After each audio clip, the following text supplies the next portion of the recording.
मदरसों में पढ़ाया जा रहा है नफरत का पाठ। मासूम बच्चों को किया जा रहा है हिंदुओं के खिलाफ। अल्लाह को खुश करने का ये कौन सा कॉन्सेप्ट है?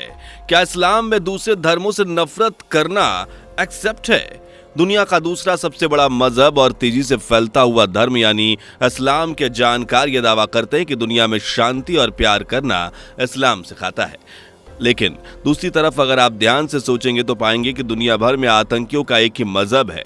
लेकिन आखिर क्यों मुस्लिम बच्चे को कैसे बड़ा होकर आतंकी बनाया जाता है? बस एक सिंपल सा कॉन्सेप्ट है दोस्तों, अल्लाह को खुश करना। अल्लाह को खुश करने का यह पाठ बचपन से ही मुस्लिम बच्चों को मौलाना मदरसों में पढ़ाते हैं। फिर चाहे किसी काफिर का गला काटने से अल्लाह खुश होते हों या फिर दूसरे धर्म के लिए नफरत फैलाकर ये मौलाना मासूम बच्चों को नफरत की शिक्षा ही देते हैं।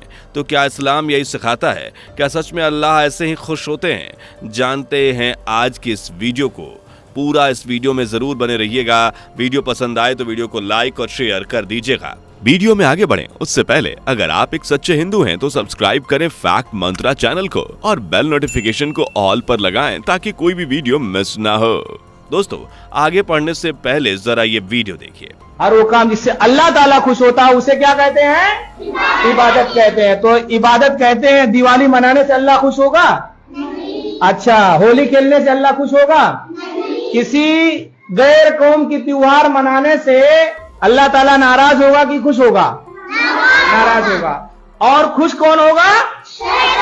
शैतान खुश होगा। और शैतान तो चाहता है ना। ये वीडियो किसी मदरसे का है। दोस्तों इस वीडियो में मौलाना साहब बच्चों को पढ़ाते नजर आ रहे हैं, लेकिन वो पढ़ा क्या रहे हैं? अल्लाह को खुश करने का फॉर्मूला बच्चों को बता रहे हैं। अल्लाह को खुश करना हर मुसलमान की इबादत है और अल्लाह खुश तभी होंगे जब मुस्लिम दूसरे धर्मों के त्योहार को नफरत की नजर से देखेंगे, उन्होंने मानने से बचेंगे। इस वीडियो से ही आप समझ सकते हैं कि कैसे नफरत की यह दुकान चलाई जा रही है। मासूम बच्चों को क्या मालूम अल्लाह क्या है और उन्हें खुश करने का फॉर्मूला क्या है? ये तो मौलाना साहब ही जाने। लेकिन जो कुछ यहाँ पढ़ाया जा रहा है वो बच्चों के दिमाग पर गलत असर डालेगा। उनके दूसरे धर्म को देखने के नजरिए बदल जाएंगे और वो दूसरे धर्मों के त्योहारों को नफरत से देखेंगे। दोस्तों क्या आपको पता है कि इस वीडियो को आरएसएस के ट्विटर अकाउंट पंचजन्य से ट्वीट किया गया है, जिसके नीचे लिखा गया है कि दिवाली मनाने से अल्लाह खुश नहीं होगा, ना होली मनाने से अल्लाह खुश होगा, ना हिंदुओं का त्योहार मनाने से अल्लाह खुश होगा, होली दिवाली मनाने से शैतान खुश होगा, अल्लाह नहीं।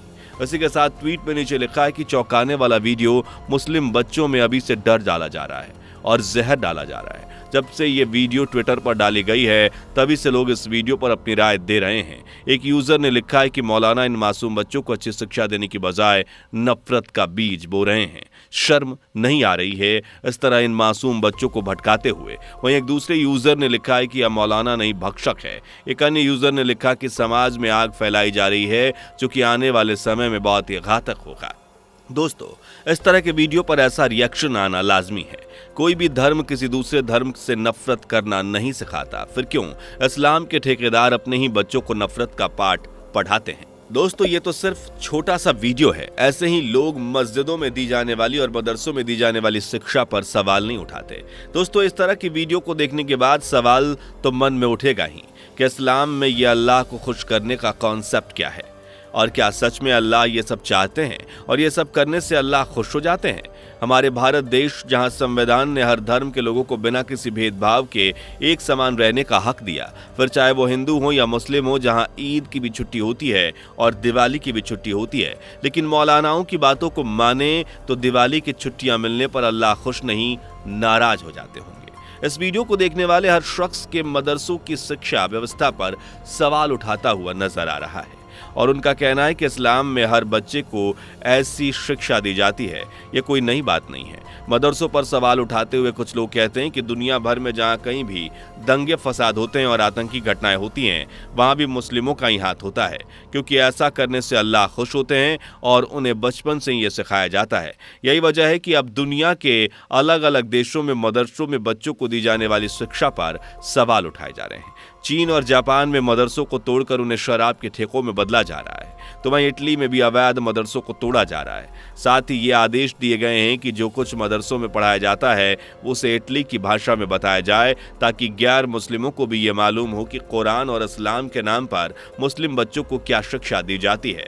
दोस्तों, भारत में भी ऐसा ही कुछ करने की कोशिश की गई। आपको बता दें कि उत्तर प्रदेश में पिछले साल इलाहाबाद हाई कोर्ट ने यूपी के मदरसों में मजहबी शिक्षा में बच्चों को क्या कुछ पढ़ाया जा रहा है और मदरसों को मिलने वाली फंडिंग का ब्यौरा इकट्ठा करने के भी आदेश दिए थे, जिसके बाद यूपी में कई मदरसों की जांच हुई और जांच में कई मदरसों को गैर कानूनी पाया गया। इन सभी मदरसों को इलाहाबाद हाई कोर्ट ने बंद करने और उनमें पढ़ाने वाले बच्चों को रेगुलर स्कूल में शिफ्ट करने का आदेश दिया, लेकिन फिर सुप्रीम कोर्ट ने इलाहाबाद हाई कोर्ट के इस फैसले को रोक दिया है। इन मदरसों की जांच अभी भी जारी है। दोस्तों, अल्लाह को खुश करने की जो तरकीब मौलाना साहब बच्चों को सिखा रहे थे, वैसा ही कुछ उन सभी आतंकियों को भी सिखाया जाता होगा जो किसी न किसी बम विस्फोट में शामिल होते हैं। कसाब जैसे आतंकवादियों को भी अल्लाह को खुश करने के लिए ही काफिरों को मारने की ट्रेनिंग दी गई होगी। उसे भी जन्नत में मिलने वाली 72 हूरों का लालच दिया गया होगा। जी हाँ दोस्तों, इस्लाम में मर्दों को मारने के बाद 72 हूरें मिलती हैं, लेकिन सिर्फ उन्हें जो अल्लाह को खुश कर पाते हैं। ये हूरें बेहद खूबसूरत होती हैं, तभी तो इन्हें पाने का लालच मुस्लिम मर्दों को आतंकी और किसी बेगुनाह का कातिल बना देता। ऐसे ही दुनिया से बड़े आतंकी Osama bin Laden, Baghdadi, al Zawahiri और तमाम बाकी आतंकी संगठन या आतंकी अल्लाह की खुशी के लिए दुनिया को बर्बाद करने निकल पड़ते हैं। लेकिन यह मजहब इस्लाम के नाम पर फैलाई जा रही नफरत है, जिसे किसी अल्लाह ने परोसने के लिए नहीं कहा। वरना खुद सोचे कि इन मौलानाओं को जन्नत नहीं चाहिए, इन्हें 72 हूरें नहीं चाहिए, इन्हें अल्लाह को खुश नहीं करना है। अगर ऐसा होता तो ये मौलाना खुद ऐसी जंग छेड़ देते, खुद किसी काफिर को मारते मारते शहीद हो जाते और किसी को ट्रेनिंग क्यों देते। इस्लाम में जन्नत में मिलने वाली सारी नेमतें सिर्फ मर्दों के हिस्से में है, क्योंकि औरतें तो 72 हूरे बनकर उनकी गुलामी करेंगी। इसमें भी सोचने वाली बात यह है दोस्तों कि इन औरतों ने ऐसा क्या पाप किया होता है कि उन्हें जन्नत में भी हूरे बनकर इन मर्दों को लुभाने का काम दिया जाता है। कोई मजहब ऐसा हो सकता है? कोई मजहब ऐसा कैसे सीख सकता है? इस्लाम का सही कॉन्सेप्ट तो आज तक कोई मौलाना नहीं सिखा पाया। इस्लाम शब्द का मतलब ही होता है शांति, यानी कि ऐसा मजहब जो दुनिया में शांति लाना चाहता है और प्यार बांटना चाहता है, जिसे इस्लाम के ठेकेदारों ने नफरत का मजहब बना दिया। अगर ये बातें इस्लाम की होती तो इस्लामिक देशों में कोई आतंकी हमला ना होता, ना कोई मस्जिद बम विस्फोट में उड़ाई जाती। पाकिस्तान में उड़ाई जाने वाली मस्जिद और उन बम धमाकों में शहीद होने वाले मासूम बच्चे और लोगों का क्या कसूर होता है? आखिर हैं तो वो भी मुस्लिम। लेकिन ये मजहबी जंग नहीं, ये विचारधारा की जंग है, ये नफरती एजेंडा फैलाने वालों की जंग है। दोस्तों, अल्लाह या कोई भी ईश्वर खुश होता है अपने बच्चों की खुशी देखकर, प्यार और मोहब्बत के फैलने से और दुनिया के हर धर्म के लोगों को अपना बनाने से। लेकिन इस्लाम के ये जानकार किस अल्लाह को खुश करने में लगे हुए हैं, ये तो वही जाने। आपका इस बारे में क्या सोचना है? अपनी राय हमें कमेंट करके जरूर बताइएगा। वीडियो पसंद आया हो तो वीडियो को लाइक और शेयर जरूर कर दीजिएगा। इस तरह की वीडियोस को देखने के लिए हमारे चैनलों को अभी से अभी सब्सक्राइब कर दीजिए। मुलाकात होगी अगली वीडियो में। Bye bye. दोस्तों, आपको स्क्रीन पर 2 और वीडियोस दिखाई दे रही हैं, जिसे देखने के लिए स्क्रीन पर क्लिक करें।